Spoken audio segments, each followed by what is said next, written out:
자, 수험생 여러분 안녕하십니까? 열심히 공부하고 계시죠? 우리는 지난 시간에 첫 강의로서 기본적인 개념을 갖다가 설명드렸고요. 물론 여러분들이 그런 거에 대해서 너무 아주 그걸 모든 걸 다 알고서 넘어가야겠다는 강박관념으로는 공부하지 마세요. 그냥 한번 쓱 흐르듯이 한번 여러분 좀 잠깐 들으시면 충분하지 않을까 생각합니다. 자, 일단은 지난 시간에 이어서 계속 연기를 할게요. 여러분들 이제 여러분 페이지는 4페이지가 될 것이고요. 책의 페이지는 자, 유통산업의 미래라고 나와 있죠. 유통산업 미래인데 여기 책 페이지에 보시면은요. 일단 거기에도 나와 있지만 국가산업으로서 동그라미 2번에 나와 있죠. 유통산업 미래죠. 국가산업 유통의 4대 발전 전략이라는 게 있습니다. 뭐 4대 발전 전략. 뭐 5대는 어땠고 7대는 어떻습니까? 그냥 중요한 거 4개의 발전 전략을 해서 이렇게 나와 있는 것이고요. 자, 혁신 기반 유통 구조를 고도화시킨다. 즉 혁신 기반 유통 구조 고도화인데 이제 점점 유통산업이라는 그 자체는요. 여러분이 알아야 될 건 뭐냐면은 기본적으로 유통산업은 사람이 합니다. 사람이 하기 때문에요. 그 사람적인 개념이 굉장히 중요한 것이에요.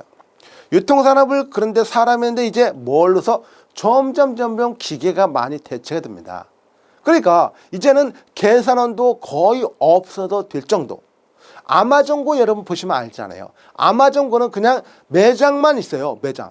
매장만 해가지고 거기서 물건을 꺼내가지고 계산도 어떻게 그냥 꺼내면 자동적으로 되게 돼 있어요. 그러니까 전혀 매장에 물건만 있고 사람은 전혀 없다는 것이죠. 혁신적이죠. 어쨌든 간에 그건 아직은 우리나라에는 아직 안 들어왔지만은 앞으로 10년, 20년 뒤에는 당연히 대한민국에도 그런 게 어느 정도 선 보일 것이에요. 유통구조 고도화라든가 선진형 유통 시스템 정비한다는 거. 거의 뭐 동그라미 2번하고 같은 내용입니다. 그 다음에 지식기반형 인프라 확충한다는 거. 그 다음에 대, 중소 유통업이 균형 발전을 이루자. 그래서 동그라미 4번 같은 경우는 뭡니까? 대부분의 유통산업은 아주 큰 이건 유통산업은요. 다른 거 없어요. 유통산업은 소위 말해서 자본력입니다.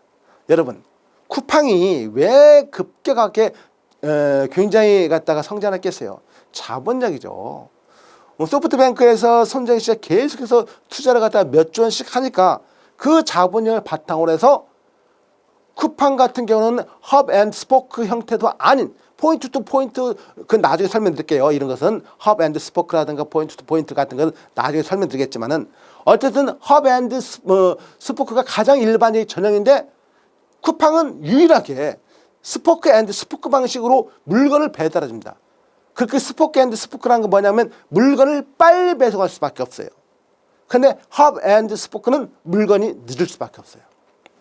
자, 일단 그런 내용인데 어쨌든 대중소 유통 자본력이 큰 회사와 그렇지 않은 회사 시장 간의 유통 균형 발전이자. 이건 사실은 뭐냐면은 우리가 대형마트라는 개념 있잖아요. 대형마트라는 그 개념이 있는데 이 대형마트하고 뭐하고 구분을 하시면 되냐면은 이 대형마트하고 시장형 중소, 즉 그러니까 재래시장 있잖아요. 재래시장. 그래서 중소유통, 그러니까 재래시장. 뭐 흔히 말하는 골목시장이라는 거 있잖아요. 그래서 골목시장을 갖다가 보호하기 위해서 대형마트는 한 달에 2번은 쉬어야 된다. 그리고 준대규모 점포도 한 달에 2번을 쉬어야 된다. 완전히 삽질한 개념이죠, 사실. 법적으로는 당연히 이해가 되겠지만은 실질적으로는 효과가 전혀 없는 거. 사실은요, 법적인 내용은 있지만은 효과가 굉장히 시장에서는 안 먹히는 게 굉장히 많이 있습니다. 어쨌든 간에 이 이론적인 개념은 이래요. 그래서 국가산업으로 유통의 4대 발전 전략은 혁신 기반의 유통 구조를 고도하자, 선진형 유통 시스템을 정비하자, 지식 기반형 인프라 확정하자, 대중소 유통 균형 발전하자. 이런 내용이 기본적으로 4대 발전 전략이고 여러분 교재에도 그렇게 나와 있어요. 그래서 양가로 1번에 뭐 동그라미 2번에 있는 내용이 그렇게 나와 있는데 어쨌든 간에 우리나라 유통산업은요 굉장히 많은 인력이 거기에 종사를 하기 때문에 앞으로 발전을 좀 많이 시키자. 특히 우리가 자본이 풍부한 그 자본력을 보유한 나라도 아니고 오로지 우리나라는 서비스업에 많이 발전해야 되기 때문에 그렇다는 거 여러분이 그렇게 아시면 되고요. 양가로 이번에 이제 국내 유통산업 환경 변화라고 나와 있습니다. 이제 보시면은요. 그래서 이런 내용은 크게 여러분들이 그냥 여기에 나와 있는 내용들만 보시면 돼요. 다른 거 보실 필요 없이 여기에 나와 있는 내용들만 그냥 가볍게 보시면 됩니다. 자, 두 번째 내용을 보시면은요. 국내 유통산업 환경 변화라고 나와 있어요. 역시나 마찬가지입니다. 이것도 사실은 교재적인 측면보다는 여기에 나와 있는 내용이 더 나을 수가 있어요. 그래서 무한 경쟁 시대로 나간다. 그 다음 IT 산업이 발달한다. 인터넷 쇼핑몰의 고속 성장이다. 업태 간 상호 장벽이 무너진다. 해외 진출한다. 업태 양극화가 심화되고 있다는 거. 그리고 무한 경쟁 시대라는 것은 당연하죠. 요즘 어떻습니까? 24시간 문을 열어놓고 있는 데도 있어요. 근데 여러분 아시겠지만요. 사실 선진국이라는 서유럽이라든가 미국 같은, 즉 북미 지역 가보면요. 미국과 캐나다 같은 데 가보면은 24시간 문을 열어놓고 장사하는 데 그렇게 많이 있지 않아요. 사실 그 지역의 소비자들은 물건을 구매하기 위해서는요. 우리나라 소비자들보다 더 훨씬 더 복잡합니다. 실질적으로. 근데 우리나라는 갖다가 굉장히 24시간 문을 열어놓고 특히 편의점만 말한 게 아니에요. 여러분 아시겠지만은 편의점뿐만이 아니라 24시간 문을 갖다가 홀짝 열어놓고 내가 언제든지 물건 살 수 있는 데가 뭡니까? 스마트폰만 가지고 있어 물건 살 수가 있고 컴퓨터만 켜 있으면 데스크탑에서 물건을 갖다가 타자 치면서 물건 살 수가 있어요. 그러니까 얼마나 경쟁이 심화가 됩니까? 무한 경쟁 시대인데 근데 시장은 제한이 되어 있죠. 어쨌든 무한 경쟁 시대로 되고 있다는 거. 그 다음에 IT 산업이 발전됐기 때문에 무한 경쟁 시대가 될 수가 있는 것입니다. 특히 이미 설명드렸지만 여기 나오는 모바일 같은 경우 엄청나게 급격히 증가하고 있어요. 예전에는 거의 물건을 구매한다는 개념이 있으면은 물건을 내가 옷을 입고 가가지고 점포에서 구매를 한다는 그 개념이었다면은 이제는 물건을 구매한다면 컴퓨터 딱 켜놓고 또는 스마트폰 켜놓고 언제든지 자기가 필요한 물건을 갖다가 바로 주문하면 이틀이나 하루 안에 갖다 주죠. 택배로서. 어쨌든 그런 거. 그리고 인터넷 쇼핑몰이 고속으로 성장합니다. 지금은요. 2020년에 거의 오프라인은 사멸됐어요. 오프라인은 거의 발전이 안 되고 있어요. 근데 유일하게 증가하는 게 온라인이에요. 특히 모바일 쇼핑몰은요. 급격하게 증가하고 있습니다. 급격하게. 그 다음에 업태 간 상호 장벽이 무너졌다는데 이 업태라는 개념인데 업태라는 개념은 말 그대로 업종이라는 개념하고도 이제 나중에 다시 설명드리겠지만은 업태와 업종이 있어요. 근데 업태는 기본적으로 우리가 뭘 말하면 백화점 업태, 편의점 업태, 온라인 업태 이런 식으로 따지는 것이에요. 어떤 방식으로 운영을 하느냐 이거예요. 업종은 어떤 상품을 파는 것인데 그건 나중에 그 파트에서 설명드릴게요. 그래서 업태 간의 즉 백화점과 즉 오프라인과 온라인 경계가 무너졌다는 것이죠. 오프라인에서만 물건 사는 게 아니라 온라인에서 살 수가 있다는 것이에요. 그래서 유통 경로가 굉장히 앞으로 발전이 되고 다양하게 이제 어디서든지 제약 없이 물건을 살 수가 있다는 것이에요. 그리고 유통업체가 해외 진출인데 이 해외 진출한 것은 사실은 우리나라가 세계에서 가장 유통업체 1위가 바로 어딘지 아십니까 혹시? 월마트예요. 월마트는 미국에 있죠. 월마트가 지금 우리나라 와 있습니까? 없잖아요. 물론 예전에 들어왔었어요. IMF 이후로 월마트가 우리나라 들어왔는데 우리나라에서 철수했습니다. 그건 뭐냐면은 아무리 유통업 같은 경우가 발전이 되더라도 지구에 있는 200 몇 개 나라로 진출할 수가 없어요. 우리나라 같은 경우도 진출해봤자 동남아시아라든가 중국 같은 경우가 겨우 그 내용이지 우리나라가 미국에 진출할 수 있습니까? 없습니다. 이마트가 어떻게 미국에 진출해요? 미국에서 진출했다는 싸다기만 맞고 그냥 우리나라 다시 돌아옵니다. 지금 중국에서도 싸다기 맞고 우리나라 롯데 같은 경우는 우리나라로 막 들어오고 다시 오고 있는데 지금 조금 발전이 안 된 나라 베트남 태국이라든가 캄보디아라든가 그런 나라 중국 그런 나라지 선진국에 절대 진출할 수가 없어요. 그래서 해외 진출한 것은 명목하에 있지만은 이 해외 진출한 그 의미는 다른 게 아니라 우리나라 상품을 해외로 수출하는 효과가 있기 때문에 그렇습니다. 어쨌든 여러분들이 해외 여행 가서 우리나라 신라면 같은 경우 해외 편의점에서도 구매할 수가 있잖아요. 자, 그런 의미로 여러분 이해하시면 되고요. 업태 양극화가 심화가 좀 되겠죠. 그래서 업태 양극화라는 것은 이제 여기 이 업태 이제 여기 나오는 백화점이라든가 이런 내용이 있는데 어쨌든 그런 내용을 갖다가 여러분 참고하시면 되고요. 그래서 여기에서 국내 유통산업 환경 변화 같은 그런 내용을 한번 보시고 일단 교재 한 건 잠깐 볼게요. 교재 잠깐 내용 보시면은요. 뭐 동그라미 1번의 유통산업의 전면 개방으로 다국적 기업과 국내 유통업 간의 무한 경쟁 시대에 돌입하였고 국내 소매업 시장 역시 대형 할인적 구도로 재편됐다. 2000년대 이후 유통업은 고도 성장 시대에서 저성장 시대의 전환이 불가피할 것이라고 나와 있어요. 그래서 성장이 이제 한계에 다다랐다 이거죠. 그 다음 동그라미 2번에 IT 산업 발달과 정보화에 따른 인터넷 쇼핑몰의 고성장하고 업태 간 상호 장벽이 무너지고 대형화, 복합화가 추진되고 국내 유통시장 포화 상태로 해외 진출이 불가피하며 가격, 품질, 서비스 측면의 업태 양극화가 심화될 것이다. 자, 여러분. 이 동그라미 1번과 2번을 읽어보니까 이제 이 내용으로 보다가 1번과 2번을 읽어보니까 매칭이 아주 잘 되죠. 매칭이 굉장히 잘 되고 있어요. 그래서 동그라미 1번 갑자기 이거면 뭐 핵심적 유형이겠죠. 물론 이런 걸로서 환경의 변화가 되고 있겠지만은 동그라미 2번 읽어보니까 더 훨씬 부드럽게 여러분이 이해가 되죠. 자, 그래서 그런 내용으로 보시면 되고요.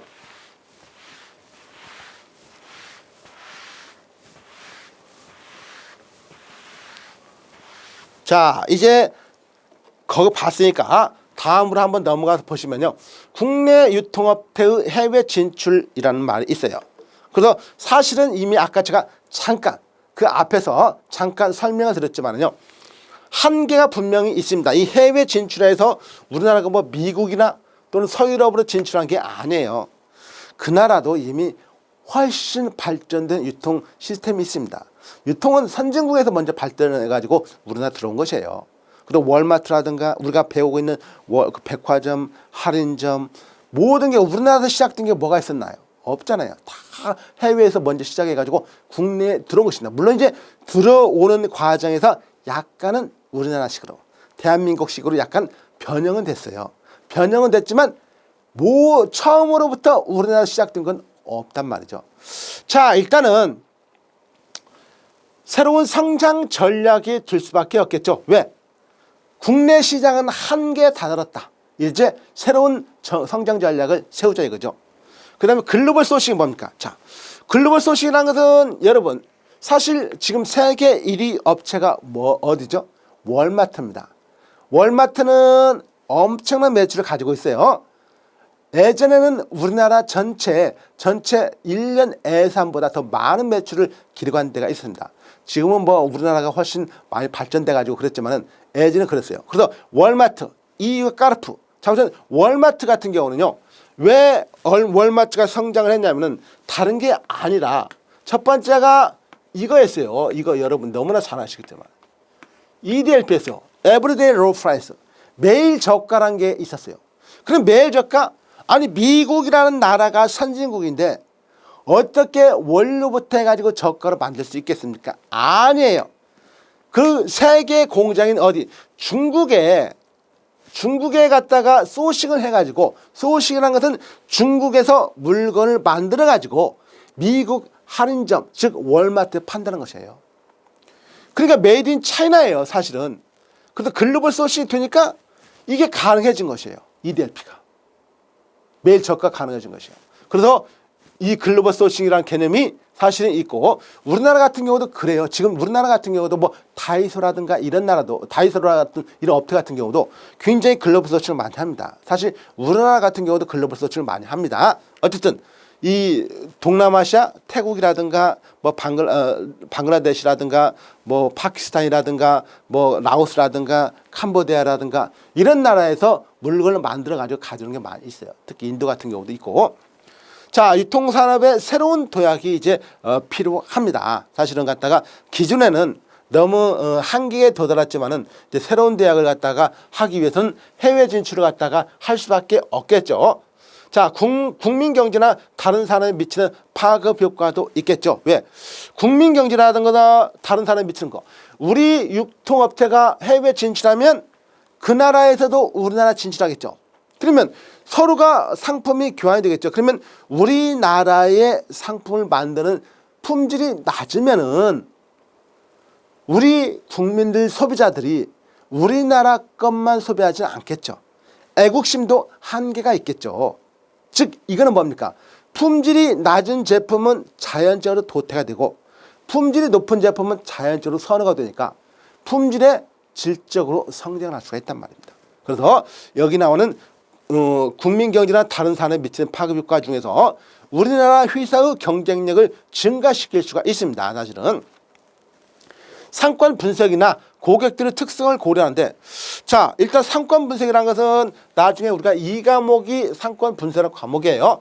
고객들의 특성을 갖다가 고려해 가지고 우리가 이제 해외 진출을 한다는 것인데, 당연히 해외 진출해서 우리가 하면 거기에서도 오기 때문에, 또는 그 동남아 같은 경우는 우리가 만든 제품을 갖다가 뭐 한류하게 가지고 뭐 조금은 비싸게 화장품이라든가 이런 걸 팔 수가 있단 말이죠. 그래서 그런 고객 특성들을 고려해 가지고 해외 진출할 수 있다.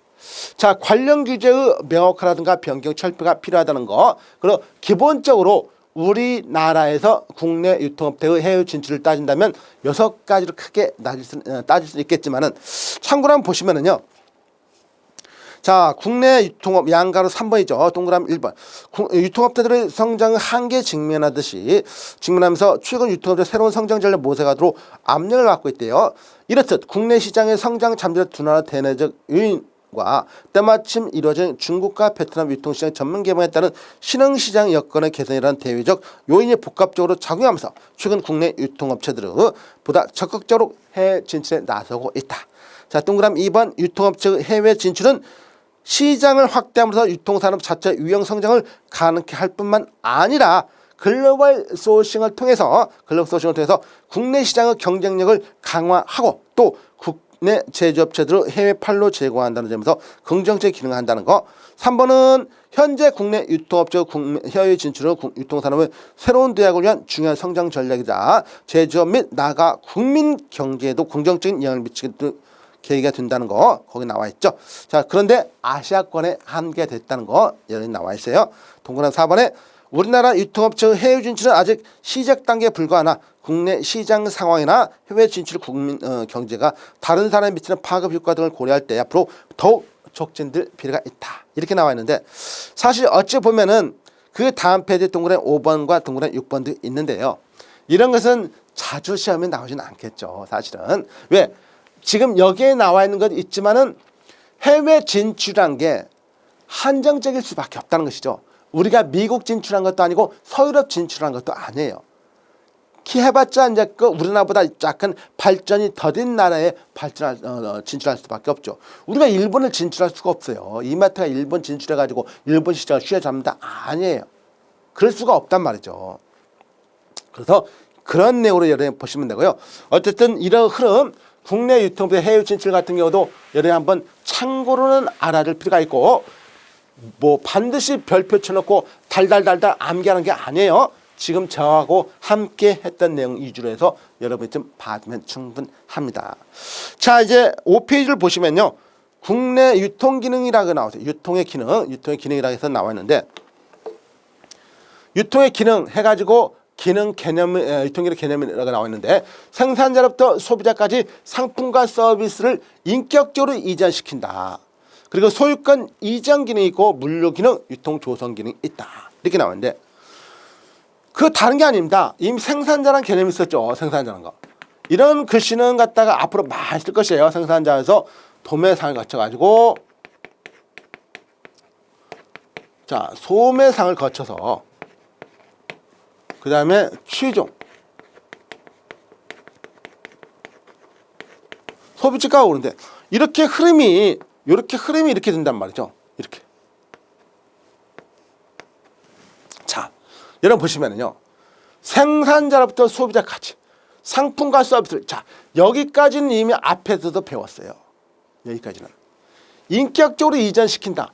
자, 당연한 것이에요. 우리가 아까 앞에서 배웠지만은 우리가 기본적으로 크게 세 가지 차이가 난다고 그랬죠. 뭐가?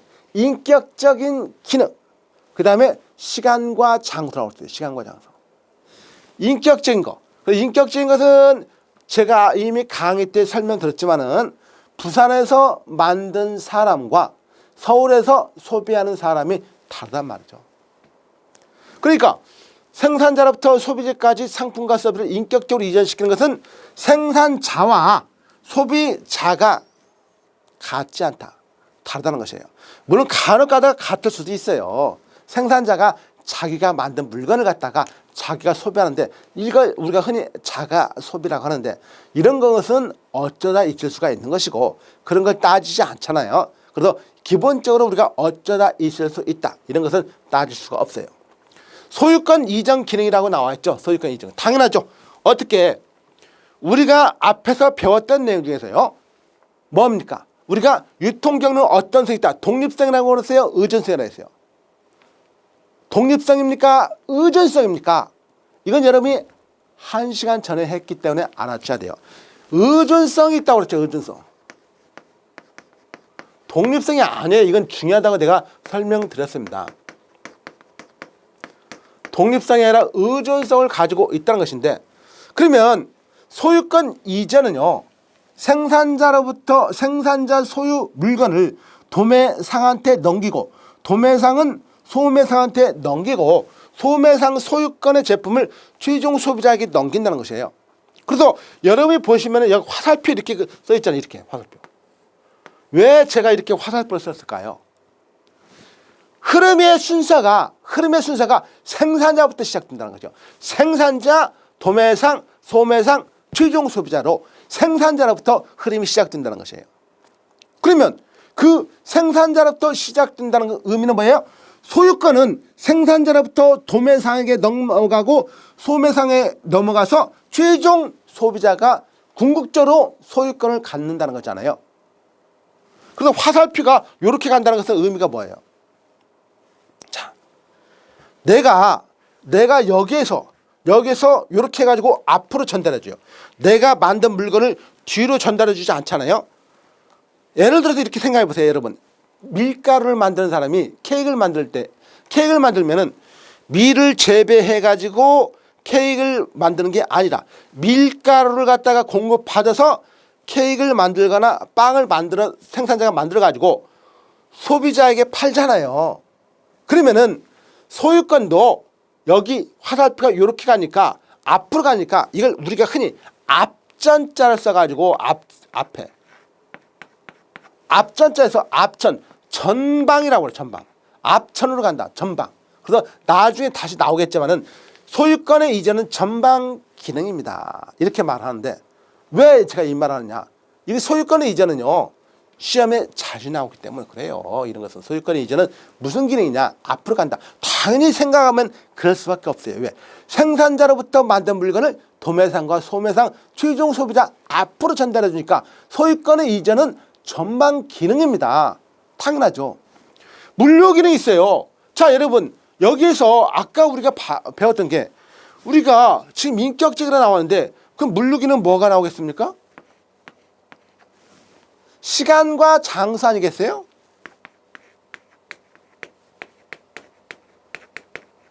그래서 시간과 장소고 시간과 장소라는 것은 설명드렸지만은 이때 만든 시간하고 소비하는 시간이 다르고 또 생산하는 장소하고 소비하는 장소가 다르다는 것이에요.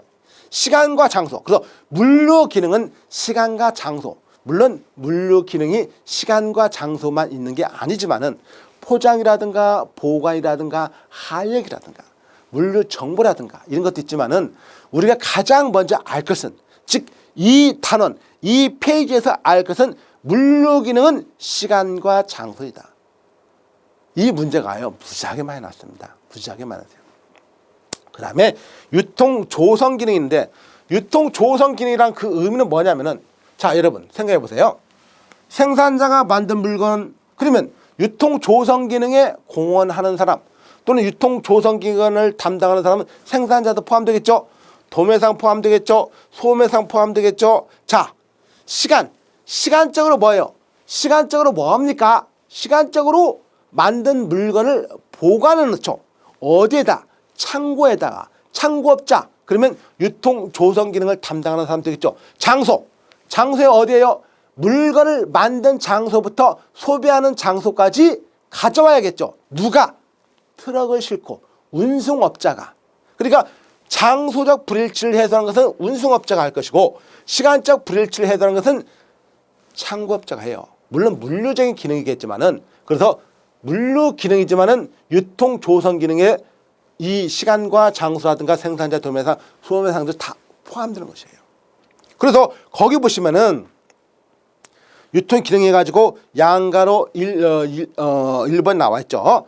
자, 동그라미 1번 한번 읽어볼게요. 유통 기능의 가장 기본적인 역할은 생산자로부터 소비자까지 상품과 서비스를 인격적으로 이전시켜 적합하게 하는 경제적 활동과 그 과정이라고 말할 수 있다. 즉 유통은 생산기업과 소비자 사이에서 상품의 흐름과 그에 따른 부수적 흐름을 이어주는 가교 역할을 한다고 나와 있죠. 자, 동그라미 2번에 유통 크게 소유권 이전 기능, 물류 기능, 유통 조성 기능 등으로 구분할 수 있다는 거. 이 세 가지로 구분할 수 있다는 거 여러분이 나와 있죠. 현대 경제 사회에서는 생산자와 소비자 사이에 경제적인 거리가 존재하기 때문에 그 관계를 합리적으로 통합할 기능이 필요하며 사회생활의 안정에 공헌하거나 국민경제의 생활의 발전에 기여할 수 있도록 유통기관, 유통업자가 제도적으로 존재하게 된다. 자, 동그라미 3번 볼게요. 유통기능은 생산과 소비 등 인격적 통일 기능은 수급 적합 기능으로서 자, 수급 적합 기능으로서 소유권 이전 기능이 있고 장수적 시간적 통일 기능은 물류 기능 그리고 유통 조성 기능 등으로 나눌 수 있다. 이건 뭐냐면은 수요예요, 수요. 공급이에요, 공급. 자, 수요와 공급, 즉 수급 적합 기능이라는 건 다른 게 아니라 수요와 공급을 갖게 해주는 기능이에요. 수요와 공급을.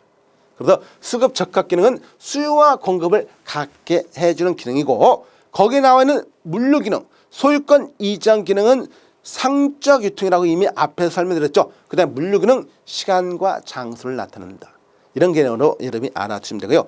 자, 그래서 기본적인 흐름을 갖다가 여러분이 이렇게 봐두시면 됩니다. 이게 이제 가장 일반적인 내용이고, 그래서 여러분의 유통의 기능 중에서 생산자로부터 소비자까지 상품과 서비스를 인격적으로 이전시키는 소유권 이전 기능이 있다는 거. 자, 물류 기능은 시간과 장소라는 거. 그 다음에 유통 조성 기능이 있다는 걸로 여러분이 알아주면 되고요. 자, 그 다음에 계속해서 한번 보도록 하죠. 유통 기능의 분류라고 해가지고 아마 나올 것인데, 유통 기능의 분류라는 것은 쇼 기능. 자, 양가로 이번에 유통 기능의 분류해가지고 나와 있는데요. 쇼 교수가 했는데, 이거는 지금까지 우리가 2004년 6월 30일부터 2019년 11월 3일 날 시험까지 총 5번 시험에 출제가 됐습니다. 많이 나온 건 아니에요. 사실 5번 정도면은. 그렇지만은 그렇게 적게 나왔다고 볼 수도 없고요. 자, 동그라미 1번의 쇼 교수는 재화의 유통 문제에 대해서 처음으로 과학적 연구를 시도한 사람입니다. 그 사람은 5가지로 말을 했어요. 그래서 첫째, 위험 부담을 갖다가 유통 기능에서는 가지고 있고, 재화 수송, 경영 금융. 넷째는 판매.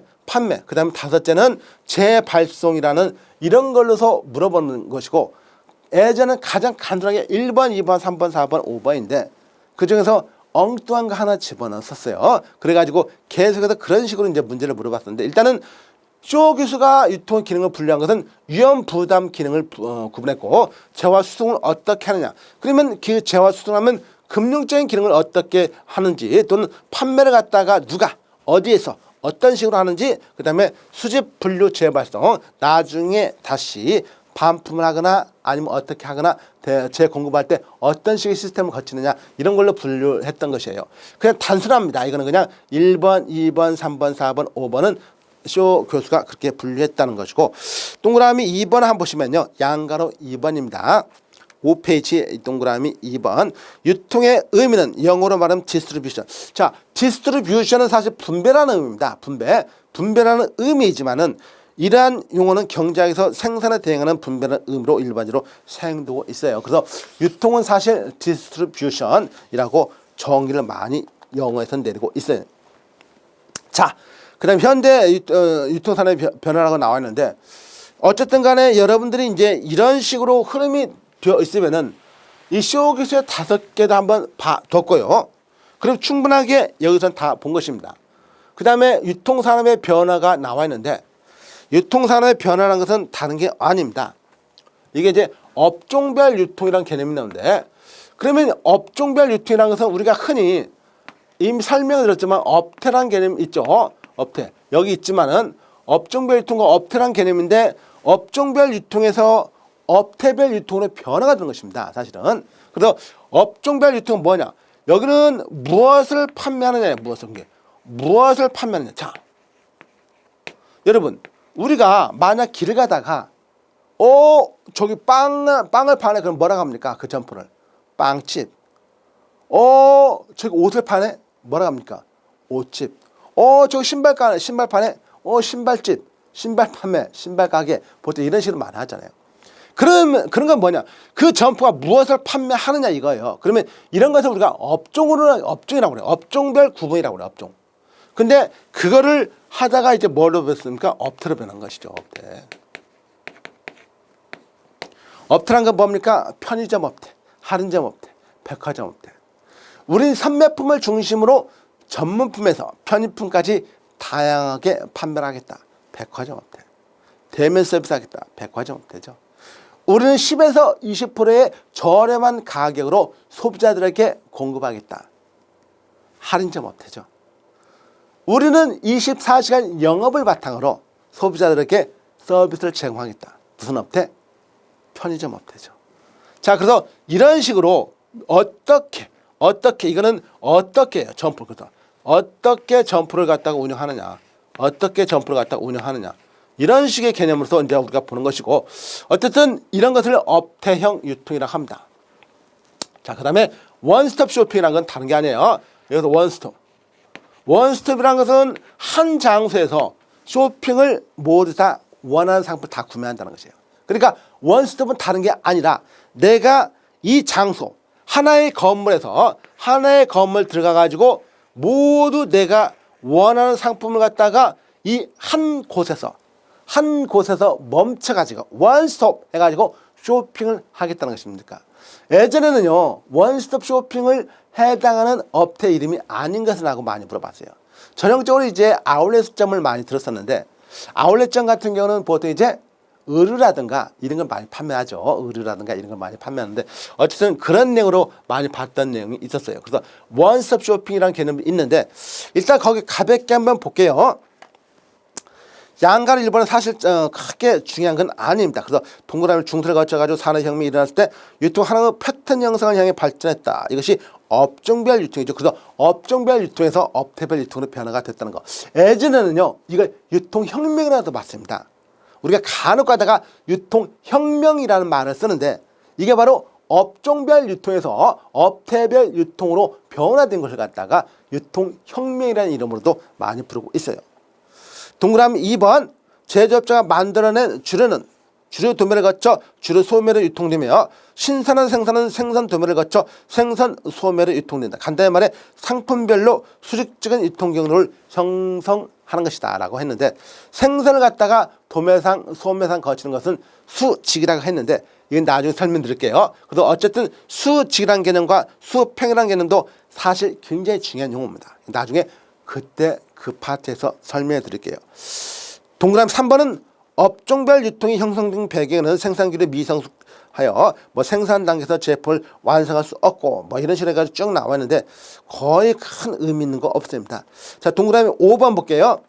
업태형 유통의 출현 배경은 첫째, 기술이 발달하여 생산 단계에서 완성품을 만들 수 있게 됨으로써 유통업자가 상품의 가공에서 해방되었다. 둘째, 상황이 다양해짐에 따라 일용직 따위 쇼핑 시간을 단축하는 것이 필요하고, 원스톱 쇼핑, 한 자리에서 다양한 품목을 구매하는 것이 일반화됐기 때문에 원스톱 쇼핑으로 변화가 된 것이에요. 그러니까 1번 다음에 2번, 2번 다음에 3번의 흐름으로 변화가 됐다는 걸 알 수가 있겠죠. 자, 그런 흐름으로 여러분이 보시면 되고요. 그리고 어쨌든 간에 우리가 유통의 변화는 1번에서 2번으로 변화가 된 것이에요. 2번에서 3번으로 변화가 됐고 3번에서 그 이상은 없겠죠. 지금 이제 원스톱 쇼핑 시대니까 뭐 굳이 따진다면 3번에서 뭘로 변화가 됐을 거라고 말할 수 있어요. 모바일이라든가 뭐 온라인 같은 경우로 말할 수가 있겠죠. 자, 그 다음에 이제 유통산업의 보조자, 이게 상당히 나름대로 중요해요. 사실은 유통산업의 보조자라고 나오는데, 자, 이것도 나왔네요. 현대 유통산업 보조자인데 이미 여러분에게 다 설명을 드렸어요. 유통산업이란 건 우리가 지금 배우는 건 뭡니까? 유통산업을 배우는 것이지만은 사실은 유통 경로를 알아야 되는 것이에요. 유통 경로가 뭐냐면은 생산자가 누구에게 도매상에게 물건을 넘긴다는 것이에요. 도매상은 소매상한테 물건을 넘기고 소매상은 소비자에게 물건을 넘기는 것이에요. 그러면은 우리가 여기에 나오는 1번은 제조업자는 뭡니까? 제조업자가 생산자예요. 같은 말이에요. 제조업자는 아는데 생산자는 모르겠다. 말도 안 되는 것이에요. 제조업자와 생산자는 같은 말입니다. 자, 운송업자가 뭡니까? 제조업자가 만든 물건, 생산자가 만든 물건을 운송, 어디로? 도매상과 소매상한테 실어줘야겠죠. 이게 운송업자예요. 자, 도매업자가 뭡니까? 도매업자는 운송업자가 가져온 물건을 도매업자가 가져와가지고 그 물건을 갖다가 이제 소매상한테 넘기든지 그렇게 하겠죠. 그 다음에 창고업자는 뭐예요? 일단 도매상은 생산자로부터 가져온 물건을 갖다가 어디? 창고에 보관을 먼저 해야겠죠. 또는 소매상은 도매상에 가져온 물건을 갖다가 창고에 보관해야 돼요. 그러니까 당연히 창고업자가 필요하죠. 그 다음에 금융업자가 있는데요. 자, 생산자와 도매상, 소매상은 어떤 관계라고 했어요? 제가 상호 의존성이 있다고 했습니까? 아니면 독립성이 있다고 했습니까? 의존성이 있다고 그랬죠. 의존성이 있다는 것은 뭡니까? 생산자가 만든 물건을 도매상과 소매상한테 넘길 때 그냥 넘깁니까? 아니죠. 어떻게 넘겨요? 그냥 넘기는 게 아니라 돈을 받아야 돼요. 돈. 그러니까 물건을 주면서 돈을 주는데 돈은 갖다가 내가 현금으로 얼마씩 가지고 지갑에 봉투에 담아 갖다 주는 건 아니잖아요. 은행을 통해서 거래 금액이 크니까 몇 억씩 드는 경우 많이 있을 거 아니에요. 현금을 다 줄 수 없단 말이에요. 그래 은행을 통해서 뭐 어물도 끊어주는 경우도 있을 것이고 뭐 현금을 갖다가 이렇게 주는 경우도 금융거래를 통해서 통장거래를 통해서 금융업자가 필요할 수밖에 없겠죠. 통장거래를 통하니까. 자, 보험업자. 자, 창고에다가 물건을 갖다 가득 싸놨어요. 창고에다가 물건을 가득 싸놨는데 물건이 불타버리면 어떡합니까? 큰일 나잖아요. 그러니까 그 창고 보관하는데 물건이 비싼 것이 있으니까 그걸 보험을 들어놓겠다. 그래서 보험업자가 당연히 필요한 것이고 그 다음에 소매상을 하는 소매업자가 당연히 필요하고 정보유통 담당자도 당연히 필요합니다. 그래서 거기에 나오는 현대유통산업 보조자 크게 고딕체로 된 것만 보세요. 제조업자, 운송업자, 도매업자, 창고업자, 금융업자, 보험업자, 소매업자, 정보유통 담당자. 기타가 있는데 의외로 기타도 그냥 안 중요한 게 아니에요. 기타도 의외로 중요합니다. 그래서 기타 보시면 유통 활동은 상품이나 서비스가 생산자에서 소비자에게 도달할까지 여러 단계의 교환 분배하는 활동인 운송과 같은 활동이며 유통 조성 기능은 금융, 보험, 정보, 통신 등을 통하여 생산자와 소비자에게 자금 유통, 위험으로부터 인한 손해부담, 시장 정보 제공, 상품 질 저하 방지 활동 등으로 상품의 흐름을 원활하게 하는 기능이다. 이게 바로 뭡니까? 기본적으로 거기에 나와 있는 정보 유통에 대한 보조적인 활동 중에서 기타에 해당하는데 어쨌든 이런 것은 1번, 2번, 3번, 4번, 5번, 6번, 7번, 8번은 기본이에요. 이거 유통을 하는 사람 당연히 알고 알 수밖에 없고 여러분이 다 끝날 때는 이거 그런지 무조건 다 알게 되는 것입니다. 그 다음에 거기 나와 있는 동그라미 8번의 기타까지 봤고요. 자, 그래서 이제 이런 흐름으로 이제 계속 진행해 될 것이고 자, 그래서 이제 유통산의 보조자를 봤으면은 이제 실질적으로 구체화를 시켜가지고 한번 보죠. 거기서 구체화 시킨 내용이 소매업의 기능 및 특성이라는 게 있습니다. 소매의 기능 및 특성. 그래서 생산자와 이렇게 쭉 나와 있는데, 자, 우리가 이제 아까 글로 썼던 것을 갖다가 생산자가 물건을 갖다가 공장에서 만들죠. 공장에서 만들어서 소매상한테 넘기는데, 자, 아까는 도매상이 있었죠. 도매상이 있었는데 왜 도매상은 어디로 갔죠? 자, 여러분 생각해 보세요. 우리가 이론적으로는 생산자 도매상,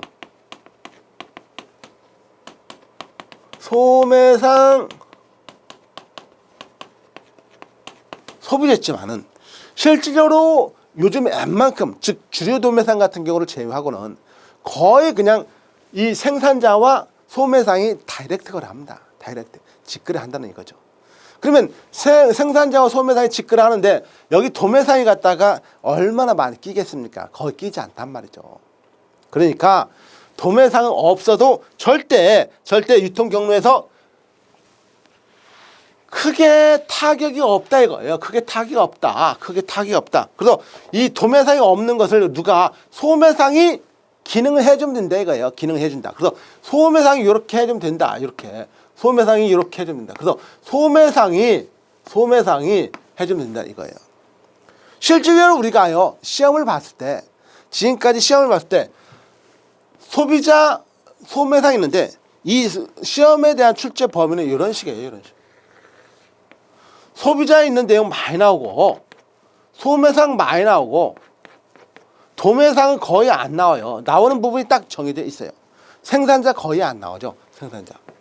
실질적으로 우리가 시험을 갖다가 만약에 범위를 정한다면은 이런 식으로 범위를 정할 수가 있다 이거죠.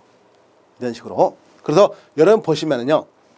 여기서 소매상이 도매상이 있었지만은 도매상이 없어도 절대 우리가 유통 경로에서 크게 슬퍼하거나 노여할 필요가 하나도 없습니다. 누가?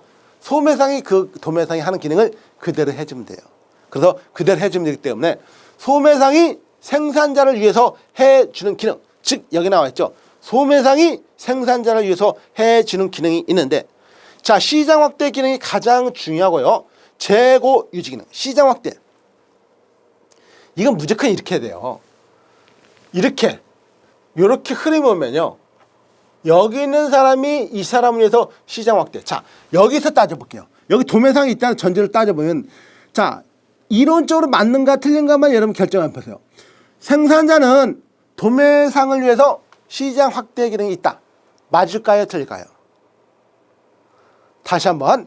생산자는 도매상을 위해서 시장 확대 기능이 한다. 맞아요? 틀려요? 틀려요. 시장 확대는요. 여기 나오는 도매상이 생산자를 위해서 시장 확대 기능을 하는 것이에요. 근데 도매상이 없기 때문에 소매상이 생산자를 위해서 시장 확대 기능을 하는 것이에요. 시장 확대 기능. 자, 그러면 이 말 한번 맞는가 틀린가 한번 보세요. 소매상은 소비자를 위해서 시장 확대 기능을 한다. 맞아요? 틀려요? 틀려요. 소매상은 소비자를 위해서 시장 확대 기능을 하는 게 아니라 소매상은 도매상이나 생산자를 위해서 시장 확대 기능을 해요. 여기 만약에 도매상이 있다면 도매상을 위해서 시장 확대 기능을 하고, 그러면 소비자는 어떻게 말할 수가 있어요? 소비자는 소매상을 위해서 시장 확대 기능을 한다. 맞아요. 그러니까 여러분들이 이거 말장난이라 하면 안 돼요. 말장난 하면 안 되고, 아는 만큼 그렇지라고 고개가 끄덕거릴 수밖에 없어요. 그래서 여기 소비자는 소매상을 위해서 시장 확대 기능이 있지, 소매상이 소비자를 위해서 시장 확대 기능이 있다. 지금까지 30번 넘게 나온 지문이에요. 이 지문이. 반드시 알아주세요. 어떻게? 틀린 지문으로 소매상은 소비자를 위해서 시장을 확대하는 기능을 가지고 있다. 틀린 지문이에요. 틀린 지문. 반드시 알아줘야 돼요. 자, 이런 내용. 그래서 시장 확대 기능은 반드시 이쪽에서, 즉 반대로 시장 확대 기능을 한다고 보시면 돼요. 반대로. 소매상은 생산자를 위해서, 소비자는 소매상을 위해서 이렇게 한다고 보시면 되고, 재고 유지 기능은 당연하겠죠. 소매상은요, 생산자가 재고 유지, 생산자를 위해서 재고를 유지하는 기능이 있죠. 물론 당연히 도매상도 소매상을 생산자를 위해서 재고 유지하는 기능이 있겠죠. 왜? 일단 소비자가 가까이 있잖아요. 거리상으로 보더라도 소매상은 소비자보다 훨씬 더 생산자보다 가까이 있는 거리에 있으니까 이 소매상이 소비자가 갑자기 물건이 필요하다고 했을 때 제조업자로부터 물건을 받아가지고 가져오는 것보다 소매상이 그 물건을 가지고 있으면 훨씬 유리하잖아요. 그래서 소매상은 최종 소비자는 소매상은 생산자를 위해서 재고를 유지하는 기능이 있다는 거. 그 다음에 주문 처리 기능. 당연히 주문 처리하죠. 왜? 소매상은 몇 개를 갖다 주세요라고 말하겠죠. 그 다음에 시장 정보 제공 기능도 있어요. 야, 요즘 시장에서는 이런 상품이 유행이니까 이런 상품 만들어라. 다른 상품 만들지 말고 이런 상품을 만들려고 시장 정보를 제공하는 기능이 있다는 것이죠. 그 다음에 고객 서비스도 대행합니다. 어쨌든 간에 이 고객 서비스, 생산자가 소비자에게 서비스를 하는 것보다는요, 여기 소매상이 소비자에게 하는 게 더 낫지 않겠어요? 예를 들어서 쉽게 말하면 만약에 여러분 삼성전자 휴대폰을 가지고 있는 사람이 있다고 해봐요. 물론 삼성전자 휴대폰을 가지고 있는 데서 기본적으로 서비스 센터를 만들고 있지만은 여러분들이 삼성전자 직접 만든 공장 가가지고 이 휴대폰 고장났어요라고 하지 않잖아요. 어디? 일단은 여러분이 판매하는 데 가가지고 모르겠으면 물론 서비스 센터로 가겠지만은 판매하는 데 가서 이거 고장나는데 어디로 가야 됩니까? 라고 말하잖아요. 대부분은 여러분들이 옷이라든가 어떤 제품을 샀을 때 물건에 하자가 있다고 생각됐을 때는 만든 공장으로 찾아가는 게 아니라 여러분한테 물건을 파는 곳으로 먼저 가잖아요. 파는 곳으로 가기 때문에 아하, 소매상은 생산자를 위해서 고객 서비스를 대행하는 기능을 가지고 있구나라고 알 수가 있단 말이죠. 자, 이건 소매상이 최종 소비자를 위한 기능이에요. 여러분들이 화살표가 이렇게 있으니까 마치 생산자가 소매상을 위해서 하는 기능이라고 착각하시면 안 돼요. 이 화살표가 이렇게 있는 건 뭡니까? 물건의 흐름 말고 또 뭐가 있었어요? 소유권의 이전이 있었단 말이죠. 그럼 반드시 알아둬야 돼요. 그런 것은. 그래서 기본적으로 이런 기능, 이렇게 하는 것은 소매상이 생산자를 위해서 해주는 기능이에요. 기능. 이거는 이제 소매상이 소비자를 위해서 해주는 기능. 만약에 제가 질문 하나 할게요. 질문. 그러면 이것과 이것이 시험에 나올 때 어느 게 더 많이 나올 것 같아요?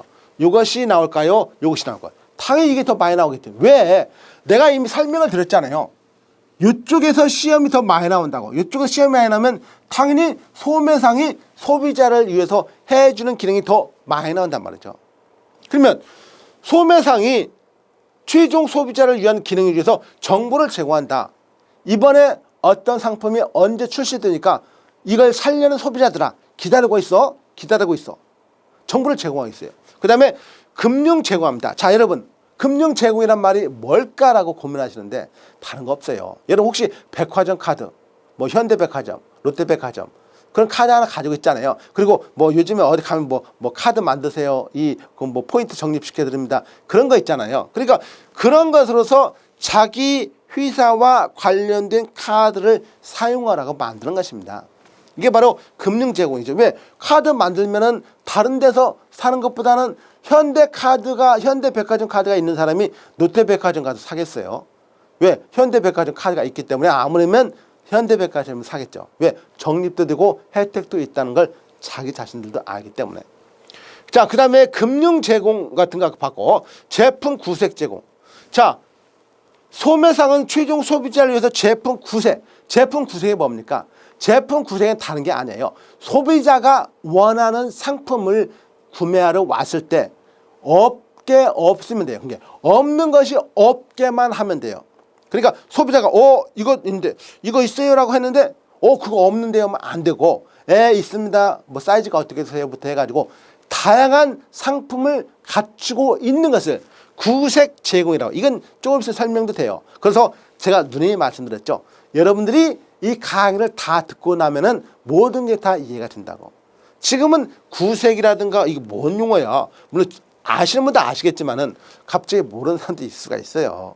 그래서 제품 구색 제공이라는 것은 소비자가 일단은 물건 사러 왔을 때 없는 게 없는 거. 그러니까 모든 제품을 다 갖추고 있는 거. 그런 걸 제품 구색 기능인데 그 나중에 다시 한번 더 설명드리고, 서비스 제공 기능도 당연히 소매상은 최종 소비자를 위해서 서비스 제공인데 뭐 물건을 갖다 더 준다거나 그런 내용이 있겠죠. 자, 그런 식으로 해가지고 여러분이 알아주시면 되고요. 자, 근데 하나 퀴즈를 낸다면은 소매상이 최종 소비를 위해서 시장 확대 기능이 있다. 없잖아요. 여기는 시장 확대라고 나와 있는데 여기는 시장 확대가 없잖아요. 그러니까 소매상이 최종 소비자를 위한 기능에는 시장 확대 기능은 없는 것이에요. 누가? 소비자가 소매상을 위해서는 시장 확대 기능이 있다. 이거예요. 그래서 거기까지 여러분이 아시면 되고요. 그래서 이제 양가로 1번에 소매업의 정의라고 해서 쭉 나와 있어요. 자, 거기부터는 조금 있으면은 거기서부터는 이제 다음 시간에 계속 진행을 하도록 할게요. 이번 시간은 여기까지. 수고 많이 했어요.